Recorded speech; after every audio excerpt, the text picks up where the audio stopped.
الملك عبد العزيز والتعليم بذرة نهضة وطن.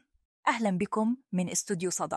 بدايات توحيد المملكة لم يكن التعليم بعيدا عن اهتمام الملك المؤسس عبد العزيز بن عبد الرحمن آل سعود رحمه الله، الذي أدرك أن بناء الإنسان أساس بناء الدولة.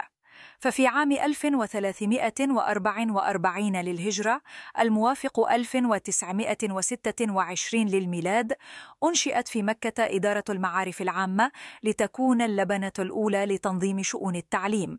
ثم توالت خطوات النهضة، فتم تأسيس أول مدرسة نظامية، ثم المعهد العلمي السعودي لإعداد المعلمين.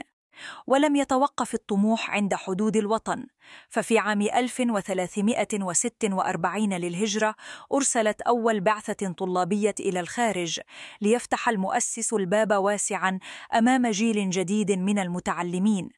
وفي عام 1354 للهجرة أنشئت مدرسة تحضير البعثات، التي كانت شهادتها تكفي لدخول الكليات والمعاهد في مختلف البلدان. إنها البداية التي أرادها الملك المؤسس، بداية جعلت من التعليم ركيزة أساسية لبناء الدولة السعودية الحديثة. رحم الله الملك عبد العزيز الذي وضع الأساس لنهضة العلم والمعرفة في هذا الوطن العظيم.